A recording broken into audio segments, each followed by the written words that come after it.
बताए पत्नी को एक बार बोल कर देखना, वो तुमको विल पावर मजबूत करेगी, कह देगी चिंता मत करो, मैं हूं और आप हो, सब करेंगे। पर पति पत्नी को ऐसा धुतकार, तू चुप रहे, तेरे में अक्ल नहीं है, तू तो पगली है। अरे भाई, इसने तेरे से कहा था कि तू कर्जा करके आ। इतनी माताएं बैठी है, इतनी और इतनी टीवी पर कथा सुन रही हैं, एक माता ने कभी अपने पति से कहा हो कि तुम कर्जा करो, चोरी करो, डाका डाल के लाओ? कोई नारी अपने पति को चोरी करता नहीं देखना चाहती, कोई पत्नी अपने पति को डाका डालते नहीं देखना चाहती, कोई पत्नी अपने पति को कर्जे में डूबते हुए नहीं देखना चाहती। पत्नी हमेशा पति को चंद्रमा की रोशनी की तरह बढ़ती हुई देखना चाहती है, सूरज की रोशनी की तरह बढ़ते हुए। अब कर्जा हो गया, तकलीफ आ गई, बुरा करिया है, बेकार काम करिया है, तो घबराना नहीं। अपनी धर्म पत्नी को एक बार आद्य शक्ति समझकर, पार्वती समझकर, शिव की शक्ति समझकर उसको भी अपनी बात कहो, दिल से कहो, जो सच है उसको कहो। वो आद्य शक्ति के रूप में तुम्हारे साथ में बैठी है, तुमको खड्डे में नहीं पटकेगी, थोड़ा ना थोड़ा उसकी विवेक से, उसकी बुद्धि से समझाने का प्रयास करेगी और तुमसे इतना जरूर कह देगी, अब जो हो गया हो जान दो, चिंता मत करो, होगा, देखेंगे, आप और हम है ना, टेंशन लेने की जरूरत नहीं है, सब आगे बढ़ेंगे, फिर करेंगे। ये नारी का बल है, ये नारी की बलता है, ये उसका धैर्य है।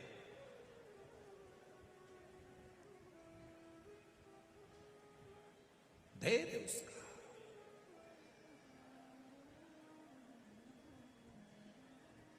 पत्नी मर गई, पति टूट गया। क्यों भैया? आज तुम मदिरा की दुकान पर खड़े थे, क्या बात है? बहुत गम था इसलिए पी ली। अच्छा, पत्नी का पति किसी का मर जाता है, कोरोना में चले गया, इसको गम नहीं था, ये नहीं गई। तुम्हें गम था, कर्जे में लदालुम हो गए, गम हो गया, किसी ने कुछ कह दिया, गम हो गया, झगड़ा हो गया, गम हो गया, और तुम मदिरा की दुकान पर चले गए।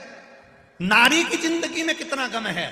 ताने सुन रही है, अपशब्द कह रहे हैं, लोग ताने दे रहे हैं, आड़ा टेढ़ा कर रहे हैं, कहीं कुछ हो रहा है, कहीं कुछ हो रहा है। रोती है तो भी रसोई घर में रोटी बनाकर अपने बच्चों का पेट भरती है, वो नारी कोई सहन नहीं। गम तुमको है, गम इसको नहीं। जो आता है, पति आया तो दो शब्द कह गया, देवर आया तो कह गया, जेठ आया तो कह गया, ससुरा आया तो कह गया, सासू आई तो कह दिया, मायके वाले बोले तो बोल दिया, भैया से बोलो तो भैया बोले, भाभी से बोलो तो भाभी बोले। एक नारी, बेटा है तो बेटा बोले, छोरी है तो छोरी बोले, एक नारी जिंदगी भर सुने, इसको गम नहीं है। फिर भी शंकर की आदि शक्ति इसके अंदर विराजमान है, इसलिए धैर्य रखती है, फिर आगे बढ़ जाती है, रोती है, पोंछती है आंसू, फिर भी तुम्हारा साथ दे जाती है, फिर भी साथ देती है। वो नारी है।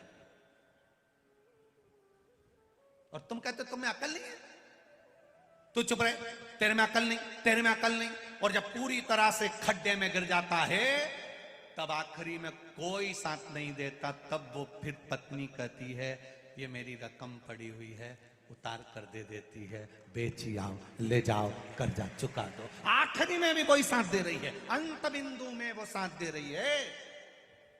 और एक बात अपनी जिंदगी में उतार कर रखना, रकम दुकान पर कब जाती है? जब घर में दुख आता है। किसी भी नारी की रकम दुकान पर ऐसे नहीं जाती। बोलो री जीजी, सही है कि गलत है? घर में कर्जा बढ़ गया, दुख आ गया, तकलीफ आ गई, परेशानी आ गई, तब घर की रकम दुकान पर जाती है।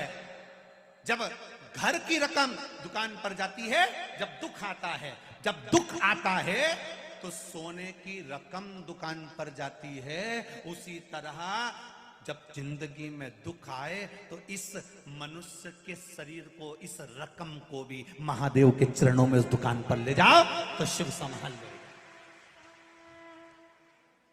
सोने की रकम दुकान पर जा रही है, सोने की रकम दुकान पर पहुंच रही है। ये शरीर भी उस परमात्मा की चौखट तक जाना चाहिए।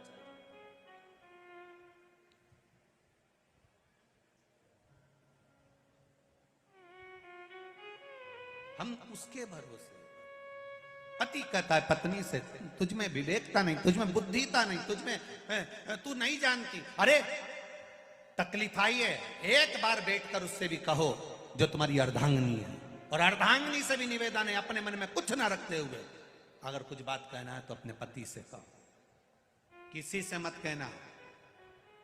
दुकान पर 50 नौकर काम करते हो, फिर भी फोन लगाकर नौकर से मत कहना कि तुम मेरे को ये सामान ला कर दो। अगर कहना तो अपने पति से कहना। क्यों?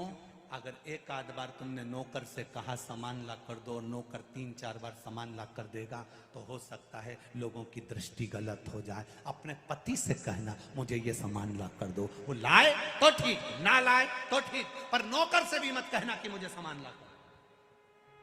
अपनी चित्तवृत्ति से